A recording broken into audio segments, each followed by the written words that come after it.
Bienvenidos a todos a este estudio, el trono de Dios de Apocalipsis. Vamos a leer Apocalipsis capítulo 4.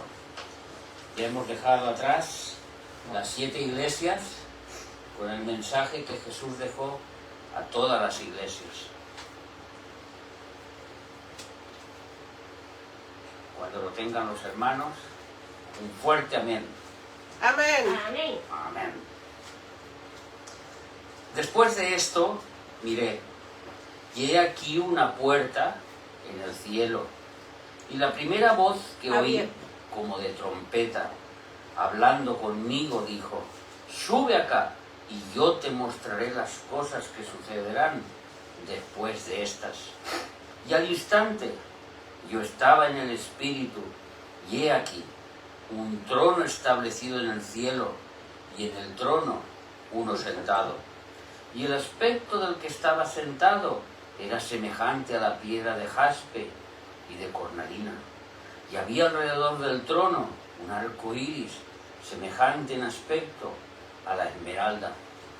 Y alrededor del trono habían 24 tronos, y vi sentados en los tronos a 24 ancianos, vestidos de ropas blancas, con coronas de oro en sus cabezas. Y del trono salían relámpagos y truenos y voces, y delante del trono ardían 7 lámparas de fuego, las cuales son los 7 Espíritus de Dios. Y delante del trono había como un mar de vidrio semejante al cristal, y junto al trono y alrededor del trono 4 seres vivientes llenos de ojos, delante y detrás. El primer ser viviente era semejante a un león, el segundo era semejante a un becerro, el tercero tenía rostro como de hombre, y el cuarto era semejante a un águila volando. Y los 4 seres vivientes tenían cada uno 6 alas, y alrededor y por dentro estaban llenos de ojos, y no cesaban día y noche de decir: Santo, Santo, Santo es el Señor Dios Todopoderoso, el que era, el que es y el que ha de venir. Y siempre que aquellos seres vivientes dan gloria y honra y acción de gracias al que está sentado en el trono, el que vive por los siglos de los siglos, los 24 ancianos se postran delante del que está sentado en el trono y adoran al que vive por los siglos de los siglos, y echan sus coronas delante del trono diciendo: Señor, digno eres de recibir la gloria, la honra y el poder, porque tú creaste todas las cosas y por tu voluntad existen y fueron creadas. Amén. Amén. Un capítulo bien precioso del Apocalipsis, donde vemos el trono de Dios, una representación del que está sentado en el trono, muy importante porque cada palabra tiene un significado en la Biblia para entender cuál es la relación que tiene Dios con nosotros y nosotros con Dios. Vamos a ver en el día de hoy los 3 primeros versículos de este capítulo, porque es importante que, aparte de correr, que podamos entender lo que estamos estudiando. Porque si a ustedes alguien les dijera: ¿y el trono de Dios qué significa? ¿Porque hay relámpagos? ¿O porque hay truenos? ¿O porque es de color verde? ¿O qué significa la piedra de jaspe y la cornalina?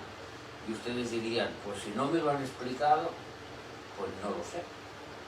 Entonces mi obligación es explicarles lo que significa para que ustedes entiendan claramente el significado de estas palabras tan importantes para nuestra relación con Dios. Así acabamos de empezar ahora mismito en Apocalipsis capítulo 4, versículos del 1 al 3, el trono de Dios. Empieza diciendo después de esto. Nos podíamos preguntar, ¿después de qué? De que Juan se echó la siesta, después de que estaba en la playa y cayó en tierra y se levantó y vio al Señor, o después de haber escrito el mensaje a las 7 iglesias. Exactamente a qué se refiere Juan cuando dice después de esto. Y se está refiriendo a Apocalipsis capítulo 1 y versículo 19. Vamos a hacer un estudio palabra por palabra para que entendamos bien la complejidad del libro del Apocalipsis. En el Apocalipsis capítulo 1 y versículo 19 encontramos un boceto de todo lo que se va a explicar en Apocalipsis. Dice así el Señor Jesús por boca de él. Versículo 1 y 19. Escribe las cosas que has visto, y las que son, y las que han de ser después de estas. Las que has visto, en ese momento, en ese presente en que Jesús está con Juan, son la manifestación de ese Cristo glorificado delante de Juan. Donde Juan, cuando ve a Jesús, cae desmayado. No lo reconoce. No es aquel Cristo que Él resucitó de la cruz y que antes de ascender al cielo, Él estuvo con Él durante todos esos días, esos 40 días. O incluso Él estuvo en la cruz hasta el momento en que su espíritu marchó de Él. Pero sin embargo, ahora Jesús se le presenta con unos ojos de llama de fuego, con un pelo blanco, ceñido, con un estruendo en sus pies de bronce y su aspecto brillante como el sol. Y Juan no puede resistir ver esa imagen de este Cristo glorificado y cae al suelo. Por eso Jesús le dice, escribe las cosas que has visto, que es lo que Él nos explica en el capítulo 1, que es todo lo que Él ha visto. Luego Jesús le dice, y las cosas que son. Y para eso tenemos que entender que el escritor, el apóstol Juan, era uno de los fundadores ¿de qué? De la iglesia. Las cosas que son es la era de la iglesia, en las cuales el apóstol Juan escribe las 7 cartas a las 7 iglesias. Está hablando del capítulo 2 y del capítulo 3. El mensaje a las 7 iglesias, que son las que en ese momento, son las que Juan está viviendo. Por eso dice, escribe las que son, en el presente en que tú estás viviendo. Pero después le dice Jesús, y las que han de ser después de estas. Vemos cómo esta palabra después nos va a dar mucha y nos da mucha información para entender lo que viene a partir del capítulo 4 en adelante.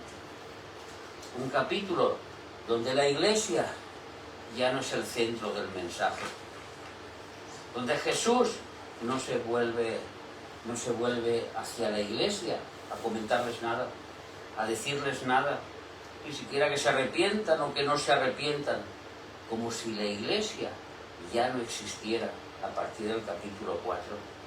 Existen otras entidades que van a tener una relación con Jesús, en que Jesús va a pedir una fidelidad hasta la muerte, y que estas entidades que van a tener esta relación con Jesús van a tener que demostrar su amor hasta la muerte, hasta el momento en que muchos sean decapitados. Mientras que la iglesia, Jesús les envía el mensaje de amor más grande que hemos escuchado en estos últimos estudios que hemos hecho del Apocalipsis, en que a las iglesias les dice, arrepiéntate. Un simple hecho que puede transformar completamente la vida de cada uno, el arrepentimiento, el querer cambiar la forma de actuar, el querer cambiar la forma de pensar. Así que vemos que este después tienen mucha información escondida y que hemos podido sacar. Cuando ustedes les pregunten, ¿qué significa? ¿Después de qué? Después de la era de la Iglesia empieza estos momentos que está explicando el apóstol Juan. Las cosas que son y las cosas que han de ser después de esto. ¿Y qué fue lo que vio Juan después de la era de la Iglesia? Y aquí una puerta abierta en el cielo. Y esta puerta abierta tiene acceso al mismo trono de Dios. Dice Eclesiastés que Dios puso algo en el ser humano sobrenatural. Hace 3000 años, eternidad, en el centro de América, o podríamos decir en las montañas del Himalaya, las más alejadas, o nos podíamos ir a las islas que están en medio del Pacífico, las islas de Pascua. Y si nos fuéramos a las islas más pequeñas del mundo, que son las de Indonesia, nos encontraríamos con lo mismo, que los seres humanos se ven atraídos a adorar a algo sobrenatural. Nadie se lo enseñó, nadie se lo mostró, pero todos los seres humanos tienen en común que buscan algo del más allá. Es algo que nos atrae a todos. De ahí que el ocultismo, que el espiritismo, que la brujería sea una cosa tan atrayente para el ser humano. Y muchos caen en sus redes. La respuesta que dijo el rey Salomón en Eclesiastés, como ha dicho mi mujer, es que Dios puso eternidad en nosotros. Nosotros somos seres que vivimos. El envoltorio se puede envejecer, incluso podemos tener un accidente y el envoltorio se puede romper. O incluso podemos fallecer y el envoltorio puede morir. Pero nuestro ser, nuestro yo, continúa vigente. Y ese nuestro yo busca una eternidad. Aquí el apóstol Juan nos habla de una puerta abierta en el cielo, donde muchos buscan encontrar a Dios de 1001 maneras, pero todos sabemos que la puerta se llama Jesús. amén. La puerta nos quiere mostrar una cosa muy importante en el cielo, una división. Una puerta puede estar abierta o puede estar cerrada. Una puerta puede tener un vigilante o no puede tener un vigilante. Una puerta te puede dar acceso o no te puede dar acceso. Y esa es la imagen que está dando Dios cuando dice que en el cielo hay una puerta. Una puerta que en estos momentos está abierta. Y que para entrar es tan sencillo como conocer, aceptar a Jesús y tener acceso a esa puerta. Vamos a leer, por ejemplo, en Juan 14:6, cuando dice Jesús, yo soy La puerta. la verdad y la vida. Justo lo que estamos estudiando los domingos en el libro de Juan. Yo soy el camino y la verdad y la vida. Yo soy la puerta. Nadie viene al Padre sino por mí. El camino, la verdad, la vida. Venir al Padre es acceder a través de una puerta, a través de esa puerta. E incluso él dijo, yo soy la puerta del redil. ¿Ya os acordáis? Que también lo expresó con esas palabras.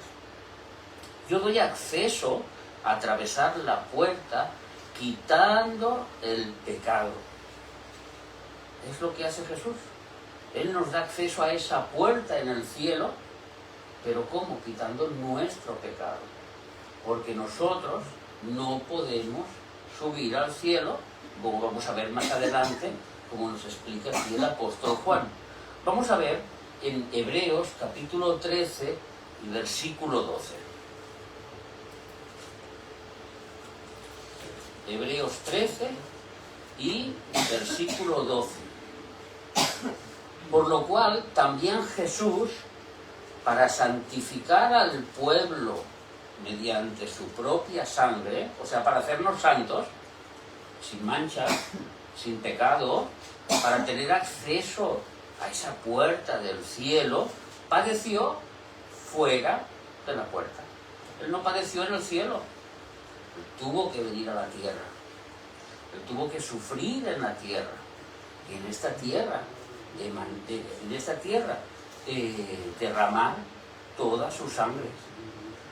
Por eso esa puerta nos da acceso por la purificación de nuestros pecados que hizo Jesús aquí en la tierra. Representa que está abierta, no es una puerta que está cerrada. Cuando el apóstol Juan la mira, dice después de esto, miré aquí una puerta abierta, porque esta puerta está abierta, representando la gracia de aquellos que quieren entrar mediante el Evangelio. ¿Os acordáis lo que hablamos de la iglesia de Sardis, Apocalipsis 3:8? A esa buena iglesia que le dijo, a la iglesia de Filadelfia, a esa buena iglesia donde lo dice, he aquí he puesto delante de ti una puerta abierta, la cual nadie puede cerrar.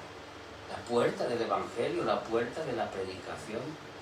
Cuando nosotros predicamos el Evangelio, tenemos una puerta abierta, que es la puerta del cielo, donde las almas pueden entrar por la purificación de Cristo que hizo.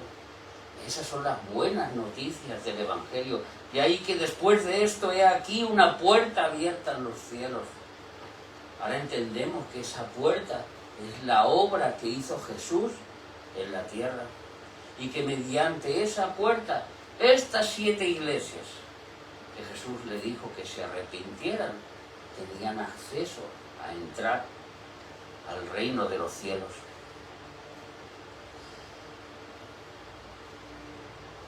Pero Juan era judío, ¿verdad? Jesús era judío. Las leyes vienen de los judíos. Y nosotros somos gentiles. Y a nosotros hay que explicarnos muchas cosas que de los judíos no sabemos, porque no somos judíos, ni entendemos su forma de entender las cosas. Pero Juan, cuando vio la puerta, entendió claramente la visión de la puerta del Antiguo Testamento. ¿Os acordáis lo que os digo cada semana? Que el Apocalipsis es la representación más grande del Antiguo Testamento. Todo lo que está en el Apocalipsis es un resumen de todo lo que hay en el Antiguo Testamento. Vamos a leer en Génesis 28, del 10 al 17. Son 7 versículos de una lectura fácil, cómoda, bonita, y que nos va a situar en una puerta. Y que todos vamos a reconocer enseguida. Génesis 28 y versículo 10.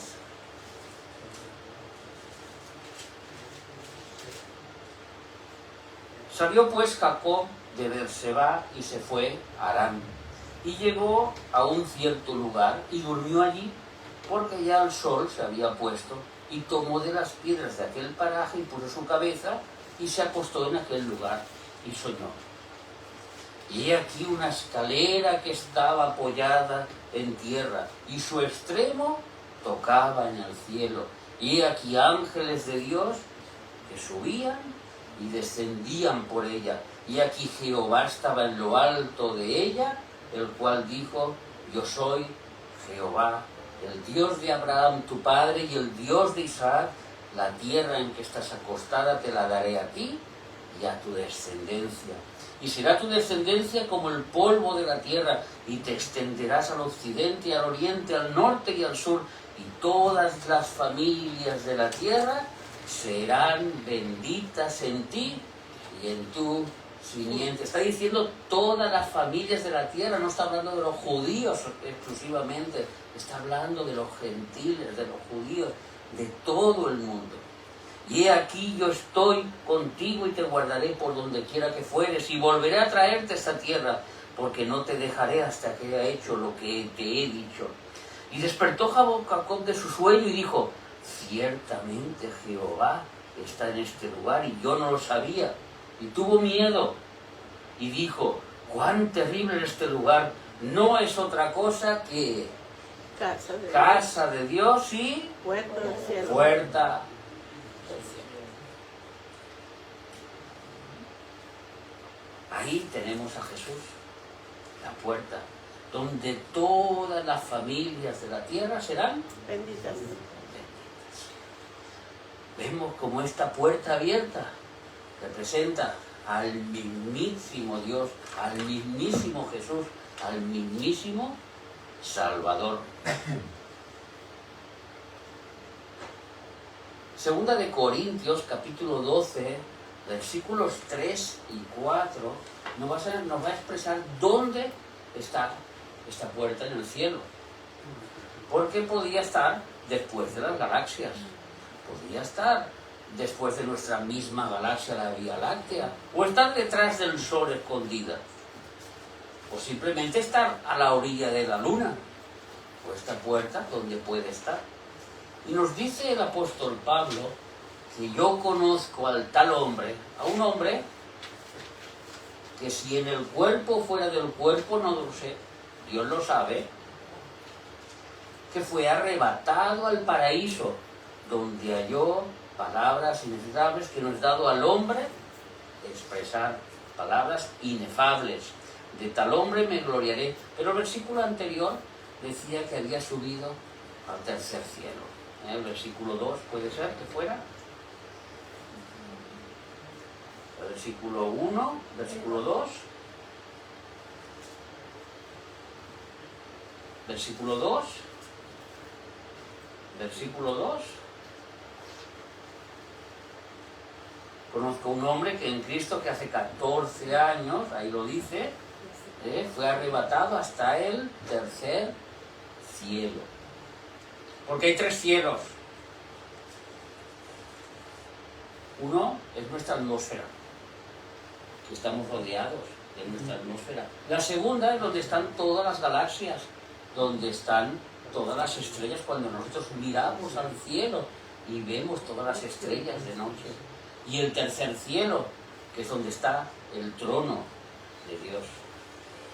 Pero ¿cuán cercano está el trono de Dios de nosotros? Esa es una pregunta que nos va a contestar Hechos, capítulo 7, y versículos 55 y 56. Si es un lugar accesible para verlo de donde nosotros estamos. Si podemos hacer así, y si nos abriera la puerta, veríamos el trono de Dios. Pero Esteban, lleno del Espíritu Santo, puestos los ojos en el cielo, vio la gloria de Dios y a Jesús que estaba a la diestra de Dios. Este es el 56. Y dijo: he aquí veo los cielos abiertos y al Hijo del Hombre que está a la diestra de Dios. Ahí vemos una puerta abierta en la cual él, desde su altura, vio al mismo trono de Dios y a Jesús estando a su diestra. Vio el trono de Dios. Entonces, estamos entendiendo que el trono, que los cielos, que el tercer cielo está muy cerca de nosotros, en otra dimensión, en la dimensión espiritual. Por eso dice aquí que la primera voz que oí era como de trompeta. ¿Cuántas voces oyó Juan? A ver, los que han leído un poquito el Apocalipsis, ¿cuántas voces oyó Juan? 1, 2, 3. Pues escuchó 2. Escuchó una como de trompeta y escuchó otra de un ángel. El ángel que le explicaba todas las cosas. Y que después el ángel, al final del libro, él se postra y te dice: no te postres, yo soy consiervo tuyo, adora a Dios. Habían 2 personas en esa circunstancia, pero la primera voz que escuchó fue como de trompeta. Vamos a ver en Apocalipsis capítulo 1 y versículo 10. Muy importante el significado, palabra por palabra, de estas, iba a decir señales, pero no, iba a decir de estas similitudes, estas parábolas, de las palabras que representan lo que significa cada una y el significado que nos quieren representar. Juan capítulo 1, he dicho Apocalipsis capítulo 1 y versículo 10. Yo estaba en el Espíritu en el día del Señor. ¿Os acordáis de la frase feliz día del Señor? ¿Cuándo la decimos? Los domingos. Los domingos. Él estaba en el Espíritu, él estaba adorando al Señor en domingo, es lo que está diciendo aquí. No estaba en el Espíritu volando, sino que representa que él estaba espiritualmente adorando al Señor. Y el día del Señor, concretamente en este versículo, se está centrando al domingo, cuando los apóstoles se reunían el día del Señor, o sea, el primer día de la semana. Yo estaba en el Espíritu en el día del Señor y oí detrás de mí una gran voz como de trompeta. Y volvemos otra vez. ¿Qué significado tendrá la trompeta? Juan entendió cuando escuchó una voz como de trompeta. Podía haber escuchado una voz como de trombón, podía haber escuchado una voz como de flauta, o como de una batería, o como otro instrumento, pero justo como una trompeta. ¿Por qué? Porque tiene su significado en el Antiguo Testamento. Vamos a leer en Levítico 25, versículos 8 y 9. Esto nos va a llevar a entender un poquito por qué la Iglesia ya no aparece más en Apocalipsis. Vamos a leer en Levítico, como hemos dicho, 25, 8 y 9. Está hablando del año jubileo, de los jubileos. Los jubileos son Levítico 25. El jubileo es el año 50 que contaba el pueblo de Israel para descansar. Descansaban la tierra, no se podía trabajar en ese año en la tierra. Descansaban los que eran trabajadores de otros, descansaban y tenían que ser devueltos los que eran los esclavos, que no me salía la palabra que estaba buscando, los esclavos. En el año 50 se devolvían todos los esclavos, y si el esclavo no quería irse, se le daba un pago, se le daba un pago por su valor, porque para Dios no hay esclavos, hay servicio. Por eso en el Nuevo Testamento se dice a los esclavos, servid a vuestros amos como si sirvieseis a Dios. Hay servicio, no hay esclavitud en Jesús, en Dios. Y entonces en el pueblo de Israel Dios les había enseñado que la esclavitud no era algo malo, sino que simplemente era un servicio que ofrecían unas personas a cambio de otras. Los mantenían, les daban de comer, les daban techo, y él cada 50 años era obligado a soltarlos y dejarlos libres. Eso es el jubileo, los 50 años en el pueblo de Israel. Y contarás 7 semanas de años, 7 veces 7 años, de modo que los días de las 7 semanas de años vendrán a serte 49 años. Versículo 9. Entonces harás tocar fuertemente la trompeta. ¿De qué? De liberación. En el mes séptimo, a los 10 días del mes, el día de la expiación, haréis tocar la trompeta por toda vuestra tierra. Y si continuáis leyéndolo en casa este capítulo, pues veréis que está hablando del jubileo. Y está hablando de todo esto. Y santificaréis el año 50 y pregonaréis libertad en la tierra a todos sus moradores. Ese año será de jubileo. y volveréis cada uno a vuestra posesión y cada cual volverá a su familia. Si alguien tenía una casa arrendada, era obligatorio que el arrendador devuelva la casa a los 50 años.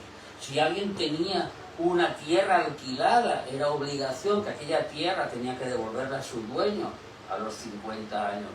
Era la ley de Jehová. Una ley justa para todos.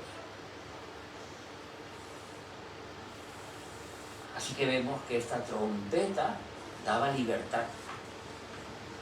Es una trompeta de libertad a los esclavos.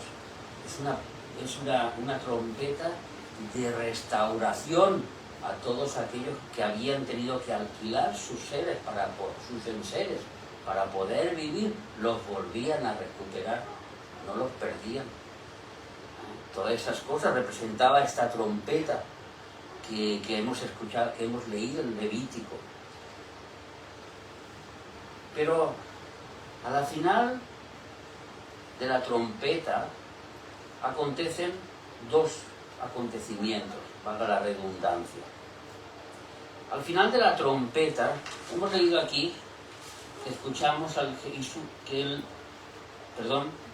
y la primera voz que oí como de trompeta hablando conmigo. Pero cuando se toca la trompeta, al final de escuchar el sonido de la trompeta, en la Biblia acontecen dos acontecimientos. Uno es la fiesta de las trompetas. Esa fiesta que se celebraba en septiembre-octubre por el pueblo de Israel para ver si me acuerdo bien, porque no me lo he apuntado, pero a ver si me acuerdo bien, que era para celebrar el Año Nuevo. El Año Nuevo, la salida de Egipto. Creo que es el Año Nuevo cuando también se celebra esto. Sí, pero la fiesta de las trompetas no es para la salida de Egipto, celebrar la salida de Egipto. ¿Me parece? No me acuerdo, es igual. Es una fiesta, es una de las 7 fiestas de Jehová, es la fiesta de las trompetas.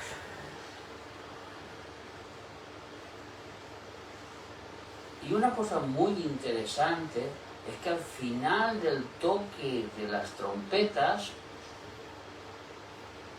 Dios está expresando una profecía que le dijo a Noé, que al final del tiempo el hombre ya no existiría, el hombre ya no estaría más. Vamos a leer en Génesis capítulo 6 y versículo 3.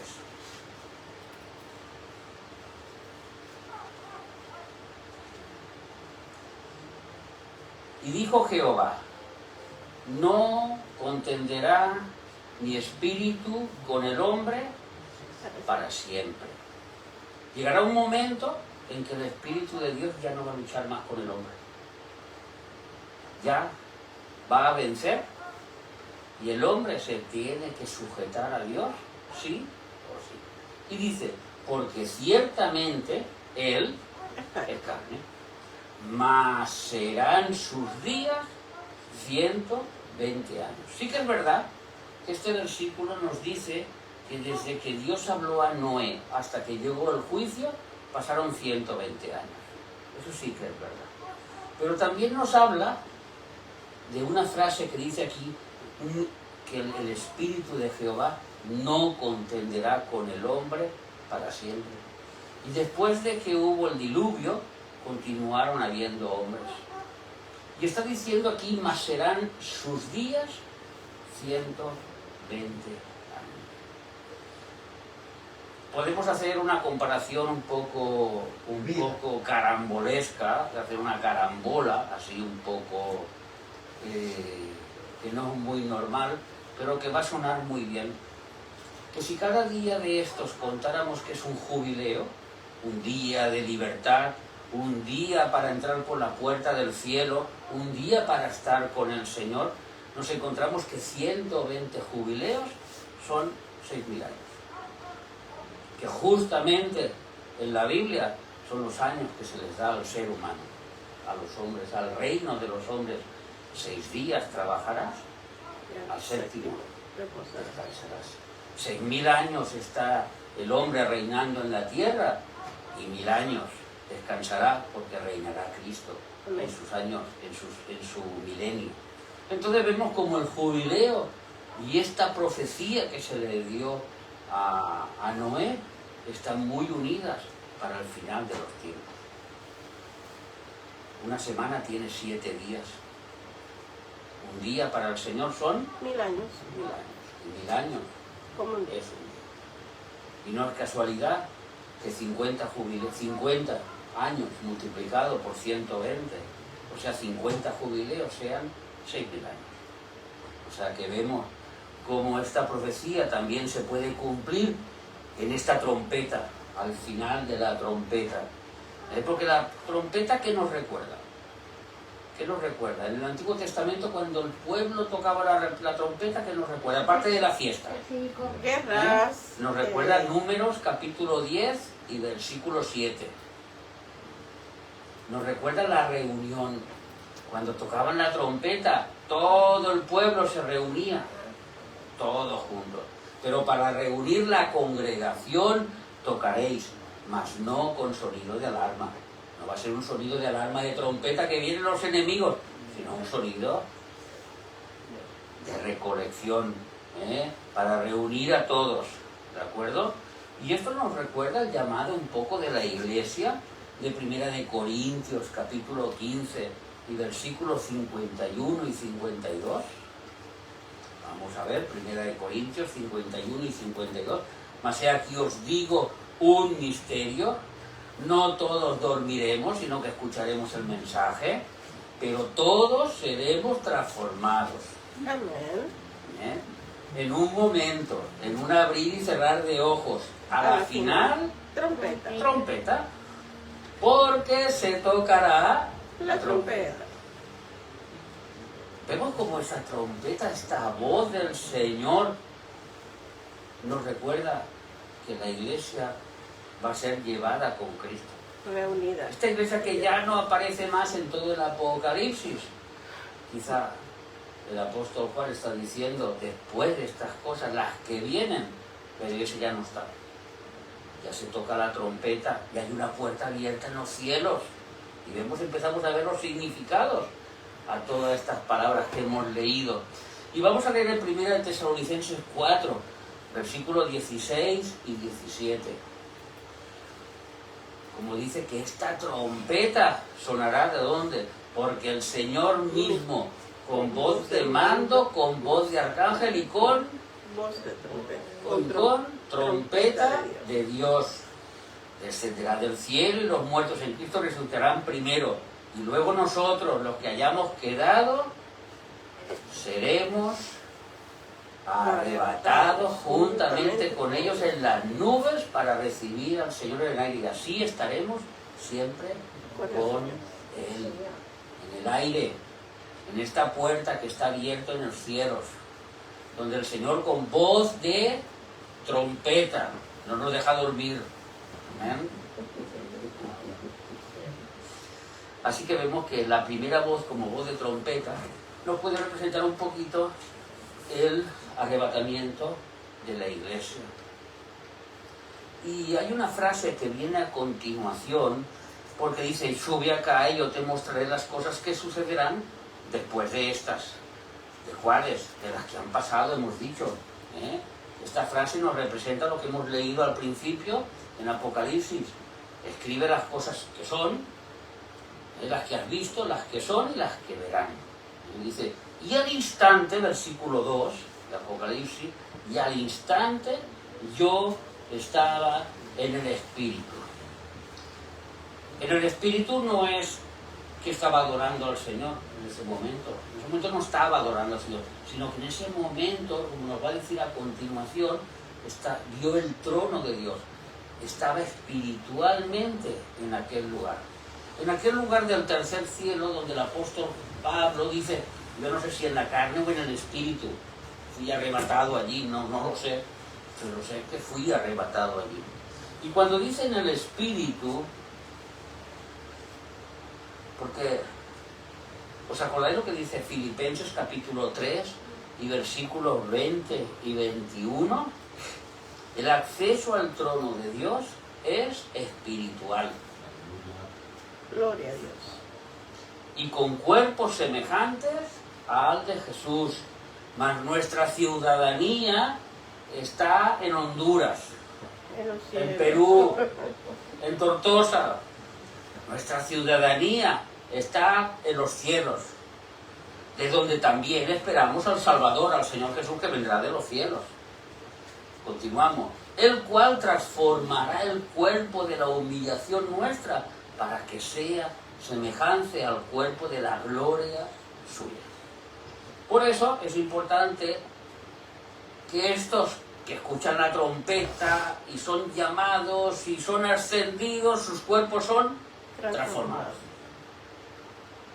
Porque Primera de Corintios, vamos a leer capítulo 15, 50, nos va a decir un secreto que todos tenemos que entender.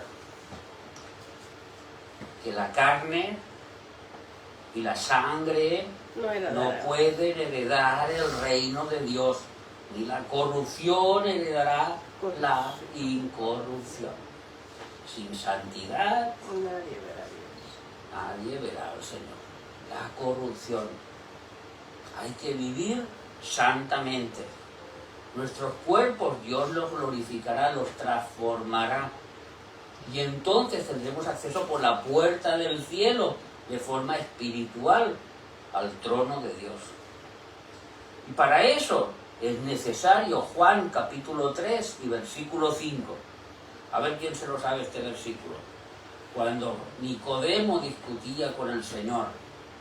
Nicodemo, de cierto te digo que el que no naciere de agua y del Espíritu no puede entrar. ¿Por dónde se entra? ¿Por un balcón, por una ventana, por un agujero o por una puerta? No puede entrar en el reino de Dios. Vemos como en estos dos versículos estamos encontrando toda la información necesaria, que sabemos cómo entrar al reino de Dios. Y eso ocurrió después de que la iglesia ya no estaba, donde Jesús les dijo que se tenían que arrepentir, donde Jesús les dijo todas las cosas que le tuvo que decir a la iglesia. Estás muerto y tú te crees que estás vivo. Te vomitaré de mi boca porque eres tibio. Y cosas semejantes. Pero una vez se tocó la trompeta, los que entraron por la puerta. Y los que no hallaron la puerta, no pudieron entrar. Esa puerta que se llama Jesús. Y una vez en el cielo, Apocalipsis 6 y versículo 9, Dios a esas almas que todavía no han sido transformadas, que todavía no han recibido un cuerpo nuevo y están en el cielo, Dios les da unas vestiduras blancas. Cuando abrió el quinto sello, vi debajo del altar las almas de los que habían sido muertos por causa de la palabra de Dios y por el testimonio que tenían. Vio las almas, vio las almas. Y en el versículo 11 nos va a decir, estas almas no están desnudas, sino que se les dieron vestiduras blancas. Vestidura blanca en la Biblia siempre es representación de obediencia, de santidad, de mandamientos. Los mandamientos que Dios hace y que nosotros obedecemos y no manchamos nuestras vestiduras. Y el que desobedece y peca, mancha las vestiduras. Por eso dice, bienaventurados los que lavan sus ropas continuamente, hoy, mañana y pasado, y todos los días. Así que vemos que yo estaba en el espíritu. Entendemos que para entrar por ese reino es espiritual. Hay que nacer de nuevo, hay que tener las vestiduras bien blancas y entrar por esa puerta. Y vio un trono establecido. Y vi un trono establecido en el cielo, y en el trono uno sentado. Vamos a leer Daniel capítulo 7 y versículo 10, porque esta imagen todo el pueblo de Israel enseguida la vislumbra con Daniel el trono de Dios está con Daniel.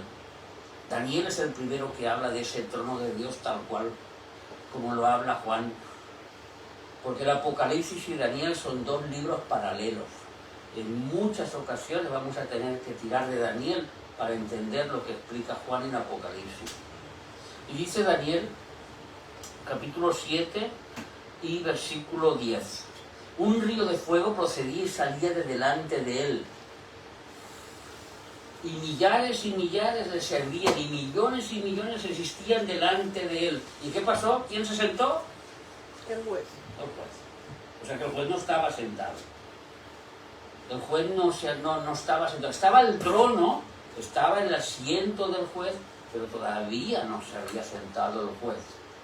Y los libros fueron abiertos. Y cuando los libros fueron abiertos, ¿para qué es? Para juzgar.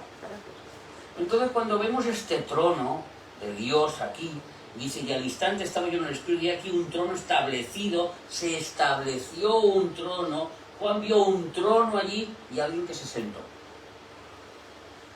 Y en el trono, uno sentado. Es la hora del juicio. Es la hora de la verdad. Es la hora de los que no han entrado por esa puerta. Tengan mucho cuidado porque para entrar habrán condiciones muy especiales, como iremos hablando en el Apocalipsis. La puerta ha estado abierta. Durante muchos años la gracia de Dios ha sido derramada sobre esta tierra de una manera sencilla. Si creyeres en tu corazón, serás salvo. Cree y serás salvo. Ese cree va acompañado de obediencia. Ese cree no es simplemente como yo creo que hay viento o que hay sol. Ese cree va acompañado de que mi creencia tiene que ir acompañada con mi actitud, con mi forma de ser. Vamos a estudiar este último versículo, el versículo 3. Y un trono de juicio el mundo y el juez sentado. Vamos primero a leer Ezequiel capítulo 1 y versículo 26 y 28. En Ezequiel se nos da el capítulo 1, que es precioso para todos los que lo quieran leer. Se nos da una visión del trono de Dios. ¿Uno qué? Diferente. Versículo 26 y 28. Ezequiel 1, 26 y 28. Y sobre la expansión que había sobre sus cabezas, está hablando de los seres que hay allí, se veía la figura de un trono que parecía de piedra de zafiro, y sobre la figura del trono había una semejanza que parecía de hombre sentado sobre él en el cielo. Como parece el arco iris que estaba en las nubes el día que llueve, así era el parecer del resplandor alrededor. Esta fue la sedición de la semejanza de la gloria de Jehová. Y cuando yo la vi, me postré sobre mi rostro y oí la voz de uno que hablaba. Pero vamos a leer el capítulo 10 y versículo 1, que complementa esta lectura de Ezequiel. Y nos dice que miré, y he aquí en la expansión que había sobre la cabeza de los querubines, como una piedra de zafiro, como nos ha dicho antes, que parecía como semejanza de un trono que se mostró sobre ellos, ¿no? Vemos aquí una comparación y vemos empezar a ver las piedras preciosas que aparecen en el trono de Dios. Y en el trono de Dios nos resulta que dice que el aspecto, donde lo dice, es sentado, capítulo 3, versículo 3, perdón, Apocalipsis 4:3, y el aspecto del que estaba sentado era semejante a piedra de jaspe y de cornalina. Si yo preguntara a ustedes qué significa eso, ¿qué respuesta me darían? Que el aspecto de Dios es semejante a jaspe y cornalina. Hay que estudiar mucho, hay que indagar mucho, hay que ir buscando y el Espíritu Santo nos da la respuesta. Pero no nos da la respuesta como nosotros la queremos, sino que nos da la respuesta en su santa palabra. Porque la Biblia no es de interpretación privada, sino que ella misma nos da la respuesta. Eso lo tenemos claro Amén. en Primera de Pedro, capítulo 1, versículo 19. No lo busco bien, versículo 18. Vamos a buscar en Éxodo, capítulo 28, y versículos del 15 al 21. Quizá no vamos a leerlos todos, aunque es una lectura también muy fácil, y es muy bonita. Porque usted sabe que en Éxodo Dios le dio a Moisés cómo tenía que hacer el santuario, cómo tenía que hacer el tabernáculo, y cómo las cosas que vio en el tabernáculo fue lo que vio en el cielo. Dios le mostró lo que estaba en el cielo para que lo hiciera en la tierra. Y en el cielo le mostró que al sumo sacerdote tenía que llevar un efod. Vamos a ver el versículo he dicho. Éxodo 28, versículo 15. Harás asimismo el pectoral del juicio de obra primorosa. Lo harás conforme a la obra del efod, de oro, azul púrpura, carmesí y lino torcido. Era un cuadrado que se ponía al sumo sacerdote y que iban 12 piedras. Iban 3 piedras en 4 hileras. Y que representaba cada una las tribus de Israel. Y empieza así: al recibir un pectoral, tal. Será cuadrado y doble, de 1 palmo de largo y 1 palmo de ancho. Y lo llenarás de pedrería en 4 hileras de piedra. Una hilera de una piedra sárdica. Cuando buscamos el significado de piedra sárdica, resulta que nos encontramos que es el jaspe. Que es la primera, aquí no sale el jaspe en estas 12 piedras, pero el jaspe representa esa piedra sárdica. Entonces, sárdica, un topacio y un carbuncio. La segunda hilera, esmeralda, zafiro, diamante. La tercera, jacinto, ágata y amatista. La cuarta, berilo, ónice y un jaspe.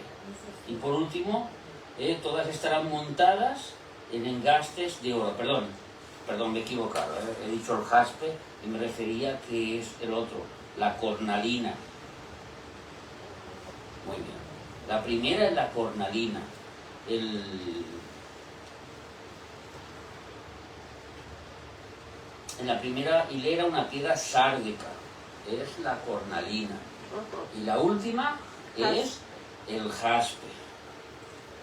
Mirad, cada uno representaba de estas piedras al pueblo de Israel, a las tribus de Israel.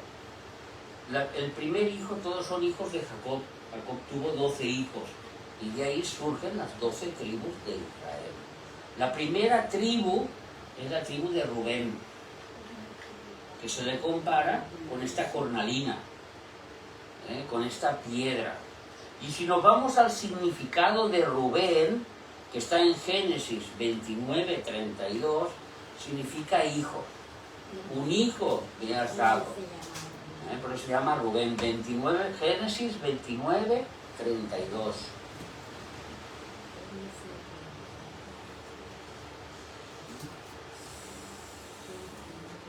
Y concibió Lea y dio a luz un hijo y llamó su nombre Rubén, porque dijo: ha mirado Jehová mi aflicción, ahora por tanto me amará mi marido. Me has dado un hijo, me has dado un hijo. Es lo que significa Rubén, me has dado un hijo. Hay que pensar que los hebreos, los judíos, cuando ponen un nombre a un hijo, tiene significado. No es como nosotros que ponemos Pedro, como ponemos Juan, como ponemos Luis, como ponemos el primer nombre que se nos aparece. Los judíos no. Cuando ponen nombre tiene un significado.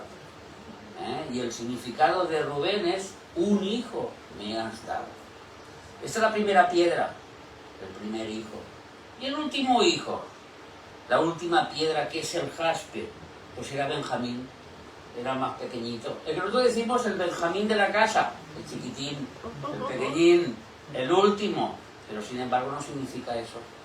Vamos a leer en Génesis 35, 18. Cuando su madre de Benjamín murió. Y aconteció que al salírsele el alma, pues murió, llamó su nombre Benoni. a su padre. Jacob le cambió el nombre y le llamó Benjamín. Génesis 35, 18. Normalmente en sus Biblias van a encontrar un significado de estas palabras porque están. Vamos a ver 35, 18 y dice que Benoni significa hijo de mi tristeza y Benjamín significa hijo de mi mano derecha. Vamos a ver, ahora que sabemos el significado de la cornalina, es hijo, Rubén, y de jaspe, de mi mano Derecha. Vamos a leerlo.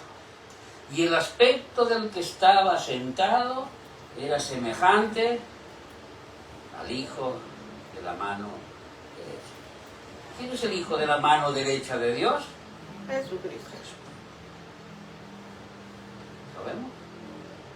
Como ahí está escondido Jesús, el mismo creador del universo, de la misma sustancia que Dios. A Dios no lo ha visto nadie jamás. El unigénito Hijo de Dios, Él le ha dado a conocer. Hasta en el trono está sentado Jesús para darnos a conocer al único, al verdadero Dios. La primera y la última piedra, la cornalina y el jaspe, significan el alfa y el omega también, el principio y el final. Vemos cuántos significados en dos piedrecitas que nosotros pensábamos que eran dos piedras preciosas. Amén. Vamos a ver cómo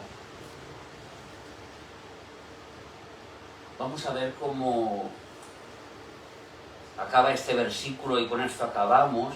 Y el aspecto del que estaba sentado era semejante a la piedra del jaspe y de la cornalina. Él es el alfa y la omega. Él es semejante al Hijo del Hombre, al Hijo de la mano derecha de Dios. Y había alrededor del trono un arco iris, semejante en aspecto a la esmeralda. Todos saben lo que es un arco iris, ¿verdad? Cuando llueve, ¿qué pasa? Que después de llover nos sale el arco iris. ¿Sabe lo que significa el arco iris?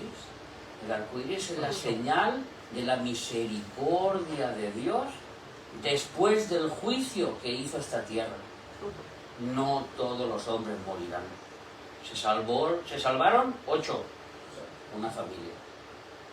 El arco iris era la prueba de su misericordia. Cuando el arco iris está representando a Dios, y lo podéis ver en el Apocalipsis muchas veces, es la misericordia de Dios que tiene con el hombre. Siempre el arco iris es representación de la misericordia de Dios. ¿Cómo expresas tú estas palabras si no es a través de esta simbología que Dios mismo nos dejó en su palabra? Es imposible. Tú no puedes decir yo vi al trono de Dios o un Dios misericordioso porque no estaba haciendo nada. Tú no puedes ver la misericordia de Dios, pero ves el arco iris y el arco iris te recuerda que estamos vivos por su misericordia, si no hubiera raído a todos los hombres de esta tierra por su maldad. Y aún en los juicios que van a venir después de estos 2 capítulos, vamos a ver cómo Dios tiene misericordia y muchos se van a salvar. No todos van a perecer.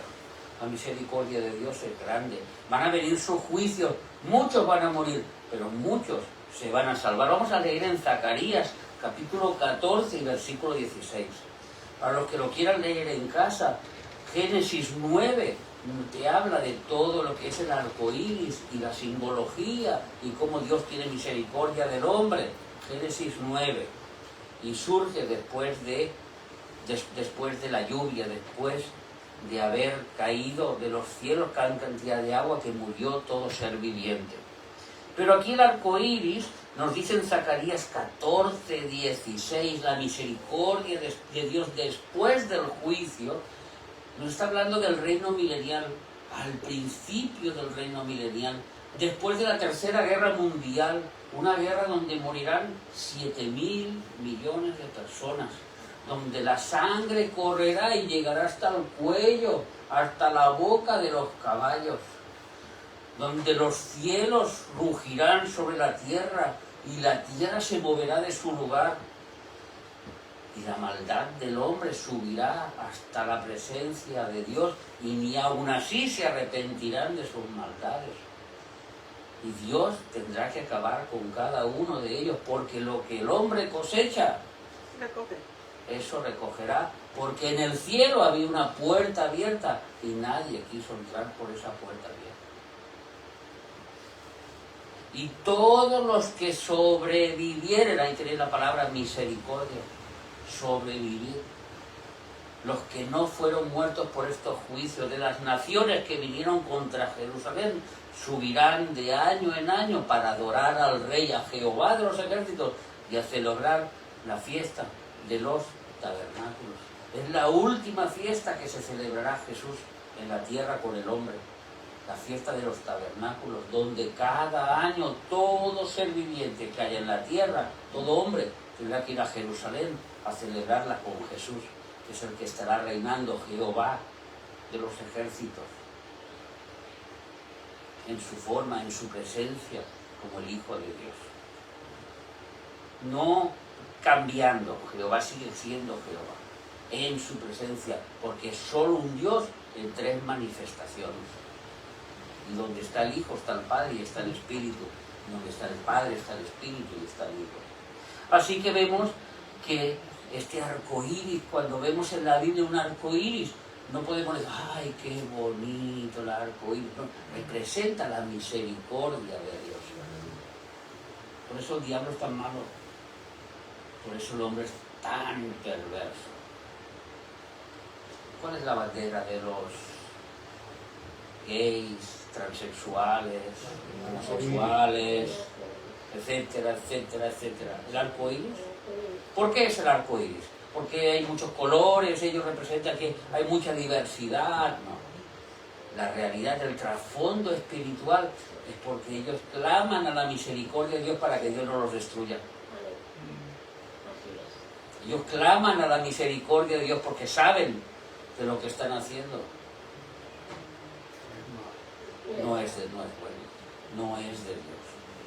Pero ellos claman. Mi bandera será el arco iris y Dios no podrá destruirme. Como pasó con la torre de Babel, yo haré una torre hasta los cielos y Dios no podrá destruirme. Pero Dios da el pago a cada uno lo que se merece. Así que vemos que este arco iris no representa la diversidad sexual, ni muchísimo menos, sino significa la misericordia de Dios. Y por último, había alrededor del trono un arco iris semejante en aspecto a la esmeralda. ¿Ustedes saben de qué color es la esmeralda? Verde. De color verde. ¿En qué lugar de la tierra se encuentra algo verde? En un bosque, en las plantas, pero continuamente, en los bosques, en los sitios donde siempre está verde porque está lleno de plantas.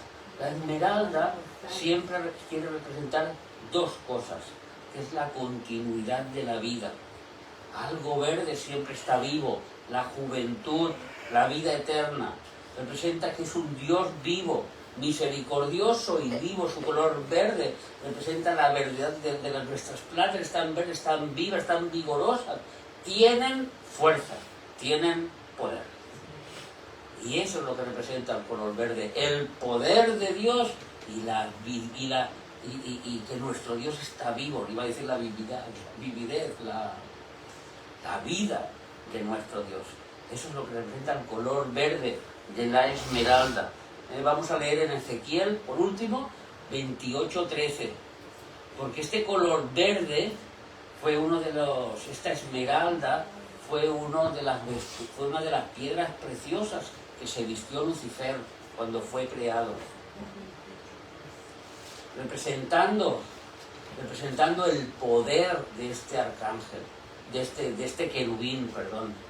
En Edén, en el huerto de Dios estuviste, de toda preciosa era tu vestidura, de corderina, topacio, jaspe, crisólito, berlino, ónice, zafiro, carbuncle, esmeralda y oro, representando esa vida y esa fortaleza que Dios le había dado a este gran querubín. Y que Dios luego tiene que decir, oh gran querubín protector, ¿cómo caíste del cielo? En ti se halló maldad y tuve que echarte del monte. Así que el único que tiene vida en sí es Dios. El único que tiene misericordia en sí es Dios. Y nosotros, lo que tenemos cedido por Dios, tenemos que mirar de no perderlo. Porque todas estas piedras preciosas, un querubín las perdió y las llevaba todas. Pero el pecado fue el causante. Él se creía que podía llegar a ser como Dios. Subiré y me haré semejante. ¿Y cuántos hombres, cuántas personas se quieren hacer semejante a Dios? Yo, con mi vida, hago lo que quiero. Eso es hacerte semejante a Dios en tu vida. Yo, en mi vida, mando yo. Justo lo que no quiere Dios que hagamos con nuestra vida, sino que dependamos completamente del Espíritu Santo, que es el que manda y el que gobierna en nuestras vidas. Amén.